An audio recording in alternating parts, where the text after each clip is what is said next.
where we make your dreams come true. So, welcome again with some important topic of class 10 ICSE Java. Okay, so today we are going to discuss another topic, that is your function overloading. In class 9 also you must have learned a concept related to the polymorphism. So something related to that only we are going to discuss in this video. Okay, so let's start the video. So function overloading, this is a very important topic. Yes, every time I used to say it's an important topic with each and every concept. So yes, this one is also very important. You must have seen from section B, one question always used to come from function overloading, where a program used to be given, some functions used to be given, and all the functions used to be have the same name, and you have to overload it. Means we have to write the code for it, the logic for it. We can't change the name of the functions. Clear? So function overloading is example of a polymorphism. Polymorphism is one of the major concepts of object-oriented programming language, or we can say it's a pillar of object-oriented programming language, one of the pillar of object-oriented programming language. So, polymorphism is when same object is used to perform multiple tasks, it is known as polymorphism. Where poly stands for many and morphism stands for forms, many forms. So, here the definition becomes when the same object is being used to perform multiple tasks is known as polymorphism. So now, what will be function overloading? Function overloading is also known as method overloading. So its definition will be very easy.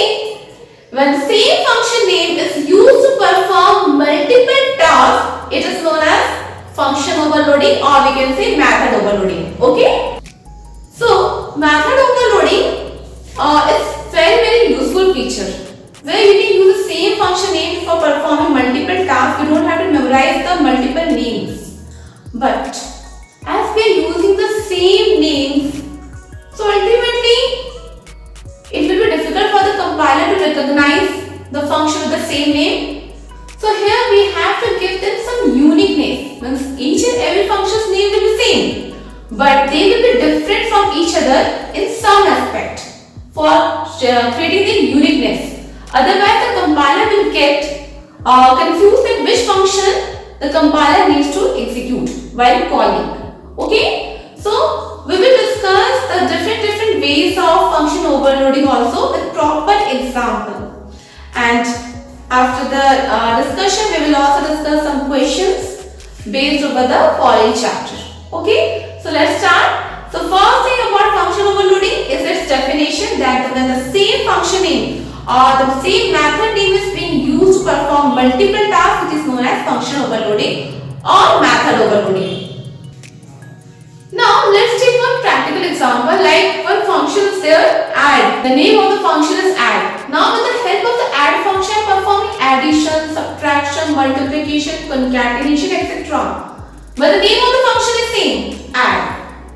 So ultimately we need to add some more elements for showing the uniqueness of each and every function. Then only the compiler will be able to understand. So this is about the function overloading.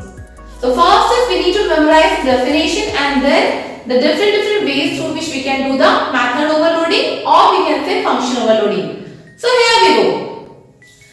So these are the different ways of method overloading. First, changing the number of parameters. Okay. Second, changing data types of the argument. And the third one is changing the order of the parameters of methods. So these are the three ways through which we can do the function overloading. Clear? Now the first one is you changing the number of parameters. Suppose I have created three functions and the name of the functions are same. Now in the first one I have not passed a single parameter. In the second add function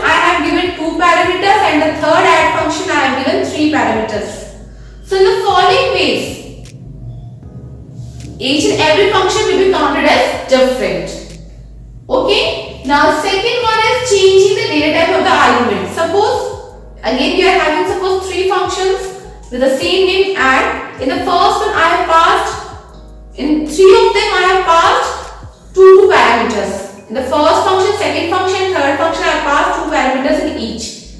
So what can I do? I will simply change the data type. Suppose in the first function add function I have passed two integer type of parameter.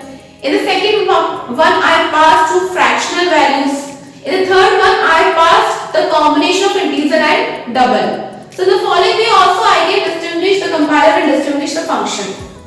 Third method is we can change the order of the parameter. Suppose I have two add functions. In the first one I have passed two parameters, but the first one is integer, second one is float. So the second one what I will do? The first parameter will be a float type and the second one will be integer. So in the following way also we can distinguish the functions. The compiler can distinguish the function. So these are the different methods or ways of doing the method overloading. Now we will understand the situation of each and every aspect or way with proper example. So the first one is your changing the number of parameters. Okay, so let's start the first way of performing the method overloading. Clear? Now our first example is the first way of method overloading is by changing the number of parameters. So here's example. I have created a class. The name of the class is product. Inside the class I have created two functions. The name of the first function, the name of the function is similar, that is multiply. Okay, now here the first one is public static int multiply with three parameters and the second one is with two parameters. But the name of the function, return type, everything is same. Even the data type of the parameter is also same. In the first function I passed three parameters a, b and c. All of them belongs to integer type. And in case of second method, that is multiply with two parameters, both a and b belongs to integer type. But the number of parameters are different. We will start the execution from main function. Okay. So here we will start with the main function, that is public static void main string arrays. So here I am calling the function inside the printing statement system.out.println multiply 10, 20. So here I am passing two integer type of values. So according to you, the compiler should navigate the control to which function? So the control will move to the function multiply who is having two parameters, which the control will move to the second method. So here you can see I passed 10, 20. So this 10 is going to be copied to A and 20 is going to be copied to B. Okay, as the number of parameters are 2. Although given the definition of the first multiplier with the three parameters, but execution will be done on the basis of the calling. So as they are calling the second multiplier method, so ultimately the control is going to be moved towards the second method. So the value 10 will be copied to A and 20 will be copied to B. Clear? So now as the value of A is 10 and B is 20, so here I am multiplying the values A into B. 10 into 20, it will become 200.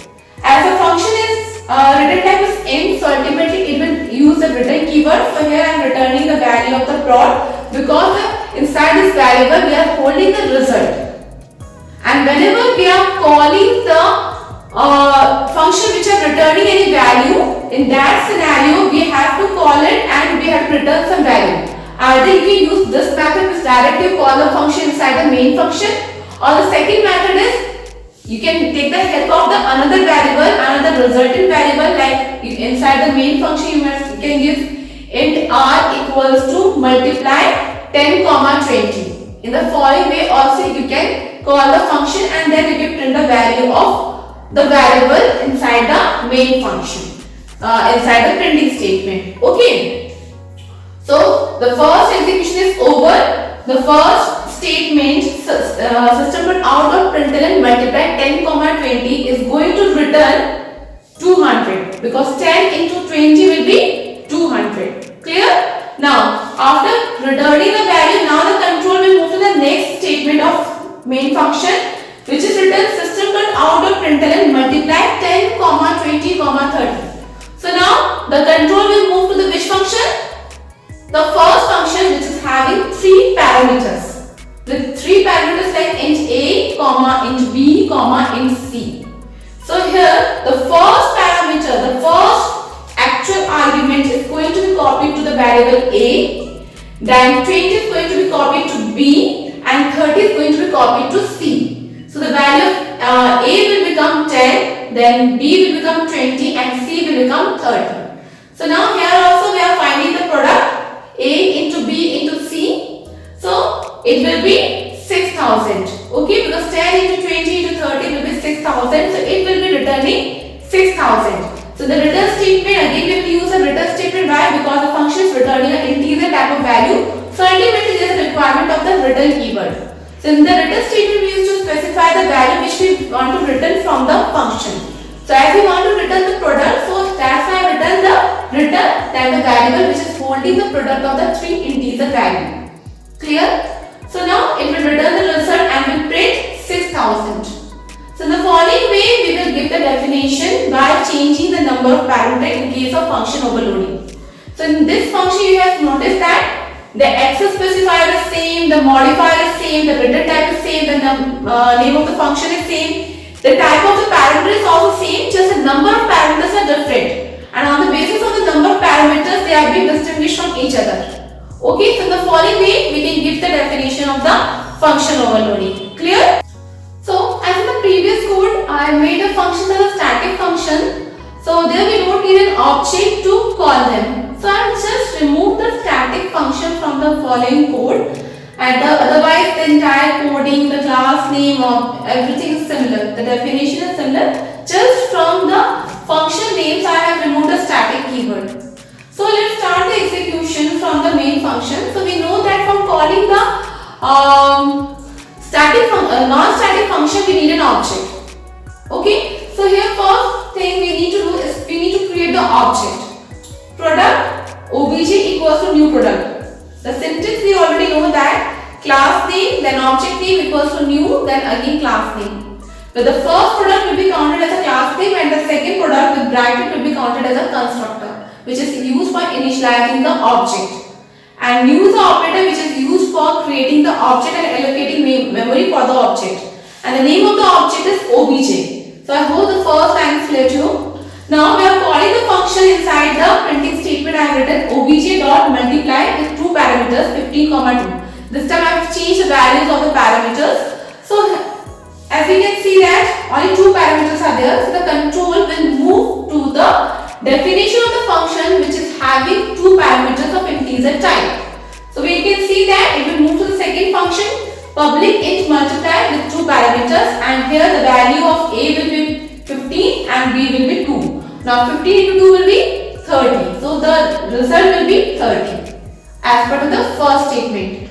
Now the control will move to the second statement where I have written system.out.println obj.multiply, and here I am passing three parameters 2, 3 and 4. So ultimately the control will move to the function which is having the definition with three parameters. Okay, so the value, it will move to the first function, the value of a will become 2, b will become 3 and c will become 4. Now we will simply multiply it, whatever the result we will be getting, that will be the output. Okay, so the following way we have to call the static and the non-static function in case of method overloading also. Okay, in case of static we don't need any object, but in case of non-static we need an object. Whenever we are calling any non-static function inside the static function, then we will need the object. So here you can see the functions are of non-static, but a main function is a static. So ultimately we will need the object to call all these functions. So this is the concept of method overloading where we are differentiating on the basis of the number of parameters. Now the next we will be discussing with different method for doing the or implementing the method overloading. Clear? So now in this frame we will be discussing the second method for overloading the function, that is that by changing the data type of the parameter. See, one situation can come like all the functions are having the same number of parameters as per to their requirement. So in that scenario we have to give them something now that which through that compiler can understand or can distinguish between the functions. So here what we will do, we will simply change the data type of the parameter. Although all the functions are containing same number of parameters, but they will be distinguished with the help of the data type. Okay, so here also I have created the same class product with two functions. Multiply. In the first one I passed 3 parameters, the second one also I passed 3 parameters. Both of the functions are non-static, so ultimately we will need the object to call them. But in the first one I have passed 3 parameters of integer type. In the second one I have passed 3 parameters of double type, which are holding the fractional value. So inside the main function we are going to call the function with the help of the object. Why with the object? Because the function is a non-static function. So ultimately we will need the object to call them. So here I am calling the function obj.multiply with 3 parameters 15, 2, 3. So all the parameters of integer type, so automatically the control will move to the function which are having the 3 parameters of integer type only. So ultimately the control will move to the first function and the value of a will be 15, b equals to 2 and c equals to 3. Now you will find the product of it and the result will be 90. So as per the first statement, the output will be 90. Clear? Now the second one is again I am calling the function multiply with 3 parameters, but this time you can see that all the parameters of fractional value. So ultimately the control will move to the function which is having the parameters with fractional values. Now the control will move to the second function obj.multiply 2.5, 5.3 and 1.2. So here you can see that all the parameters are of fraction type. So the control will move to the definition of the multiply, which is in which I have passed the parameters of fractional type or double type. So the control will move to the second function definition, public double multiply double a, double b, double c. So here a will be initialized with 2.5, b equals to 5.3 and c will be initialized with 1.2. Now it will also perform the product and will return 15.9. Clear? So this is going to be the output for the following code. So in the following code we can see that both of the functions are having 3 parameters, but just I change the data type of the parameter. Yes, you can also do one thing. You can give a mix-up of the data type, like in double multiply. 2 of them are integer type. One is the fractional value. One is fractional. Two are fraction. One is integer. In this way also you can pass. But there should be difference between the data type between both of the functions. Otherwise, the compiler will get confused and it will generate error. Okay? Problem for the code. So this is the second method in which we have just changed the data type. The number of parameters same. As the function is a non-static, so we use the concept of object and call the functions. Clear? So this is all about the second method. Now moving towards our third method. Clear? Now third method is by changing the order of the parameter. Okay? So in case of changing the order of the parameter, suppose the functions, both of the functions having the same name are having same number of parameters as well as the same data type. In that scenario, how we are going to distinguish? So by using this concept, we will simply change the order of the parameter. So here you can see the class name is product, as in the previous code also we have done. Two functions are treated, public double multiply with 2 parameters int a, double b. In the first one I passed first parameter as an integer type, second one is a fractional. Okay? But in the second one I have passed double a then int b. First is a fractional parameter, second is integer. Okay, so here I just changed the order of the parameter. Now moving towards our main function, because we know that the entire execution of the code always starts from main function. And as the function is a non-static, so ultimately we will need the object. So here I have created the object product obj equals to new product, and here I am calling the function inside the printing statement system.out.println obj.multiply with 2 parameters 15, 2.5.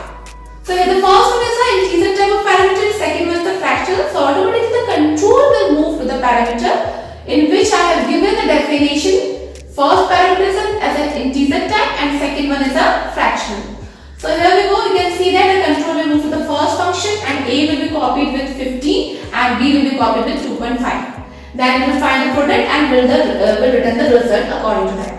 Now the control will move to the second printing statement where again I am calling the multiply function, but This time 2.5 comma 15 means I have changed the order of the parameters. So now you call that function which will be having the parameters double than integer. So the control will move to the second function. A will be copied with 2.5 and B will be copied with 15. So it will also return the result according to that. So these are the three different ways through which we can implement the concept of method overloading. Hope all are clear to you.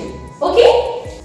So now we are going to discuss some questions based over the topic which we have discussed today. Okay? So here are some MCQ based questions which we will be discussing in the following part. So the first question is, what is function overloading? Just now we have discussed when same function name is used for performing multiple tasks, it is a function overloading.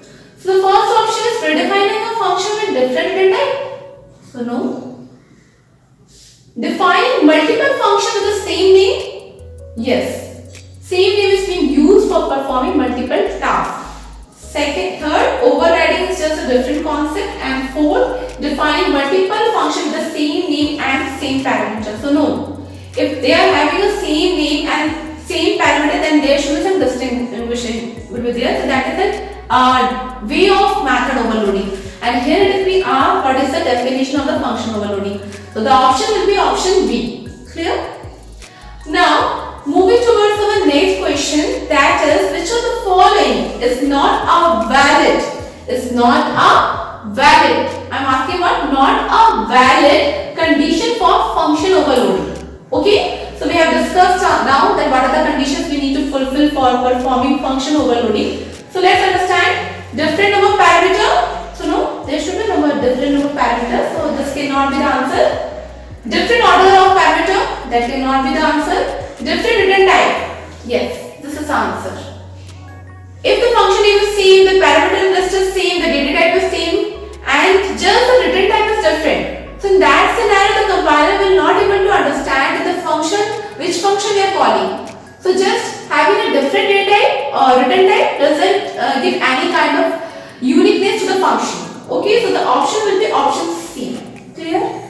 Now next is the question 3. Can function overloading be based solely on return type in Java? So no, just changing the return type will not distinguish a function from each other. So the answer will be no. Clear? Which of the following is a valid example of function overloading? So here are some examples. So we already know the syntax, the prototype of the function overloading. So as per to the prototype of the function overloading, in the first part int add with 2 parameters and double add with 2 parameters. But here just the return type is different, the rest of the things are same. So the option A will be incorrect because we need to change the parameter. Either we can change the number of parameters or we can change the data type or we can change the order. Okay. Second option is int add with 2 integer parameters. Again int add with 2 parameters, but the name of the parameters are different. Still, it will not be counted as a valid declaration. Now, the third option is int add int a comma int b, and next double add with double x comma double y. So yes, this can be counted because here the name of the function is same, but the data type of the parameters are different. Both of them are having the same number of parameters, but the data types are different. Clear? So this one is a valid. And D will be invalid. Okay. So because I have used add function, then add one function, so the function name is being changed. Clear? So the option will be third option. Okay. Next is the fifth question, that is, if a class has 2 methods, okay, and with the same name and same parameter list, and the data type is but with different return type. So will it be considered a valid declaration prototype of a function overloading in Java? So no, it cannot be considered as a valid declaration. We have seen 3 aspects, 3 methods through which we can do the function overloading. First, by changing the number of parameters. Second, by changing the data type for each and every parameter. Means the data type is the argument, not return type. And the third one is by changing the order of the parameters. So these are the different methods which we can use for performing function overloading. Okay. Now moving towards our next question. Now the next question is question 6, which is a totally output based question. So here I have created a class, and inside the class I have created two functions. The name of the functions are same. The first function is add with the rotate type int and with two integer type of parameter, and second is your double add with two fraction parameters, double x and double y. Now here inside the main function, as both of them are static non-static functions, so I use the concept of object, and here I am calling the function math.add because the name of the object is math. It's in small letter, okay. So now math.add, in this I have passed 3, 4. So both of them are integer type of values, so the control will move to which function? The first function, int add, int a, int b. The value 3 will be copied to a and b will be initialized with 4. So 3 plus 4 will be 7. So it will return 7. Clear?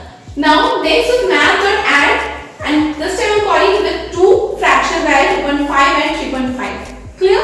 So your x will be initialized with 2.5 and y will be initialized with 3.5. Now here also we are finding the sum, so it will return 6.0. Clear?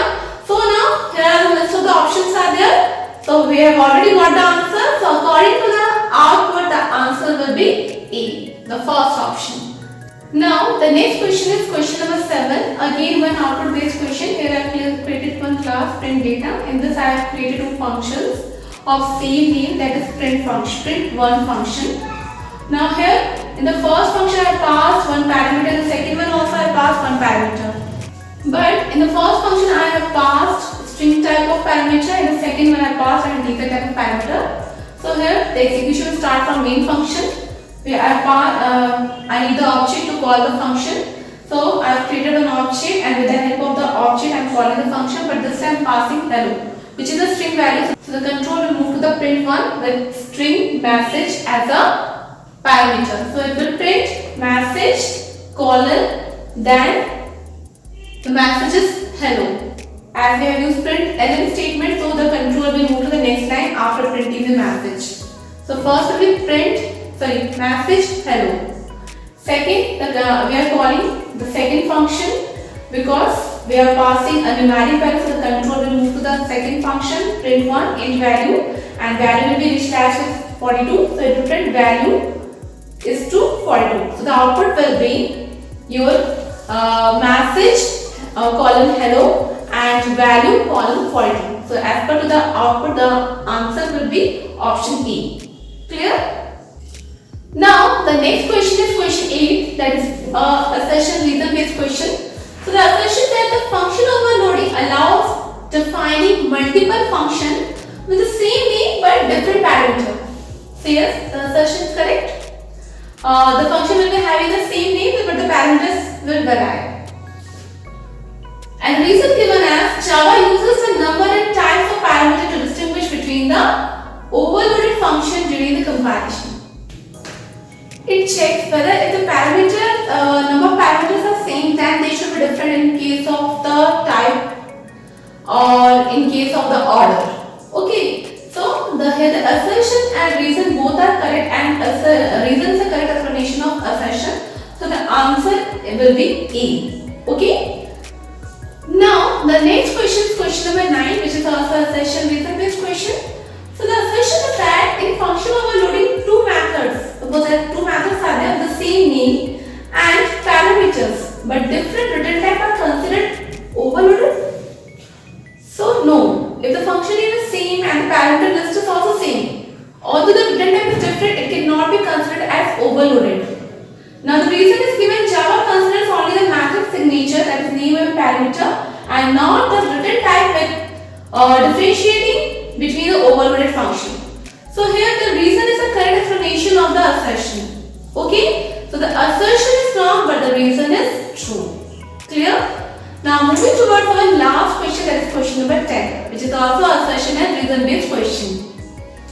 So now here is the last question, that is the function overloading can occur within the same class as well as in different classes of the same hierarchy in Java. So yes, the assertion is totally correct. Means it can have different access specifiers because compiler checks only the return type, sorry, the parameter list. Okay. So the assertion is totally correct. Next reason is overloaded function can have different access modifiers in Java. So yes, the reason is a correct explanation of the given assertion. In a function, if you are having multiple functions with the same name, they can have different access specifiers. Okay, but compiler will check only the parameter list. Okay, on that basis it is used to distinguish one function from another function. So here your assertion reason both are correct and reason is the correct explanation of the given assertion. So this is the answer will be A. Clear?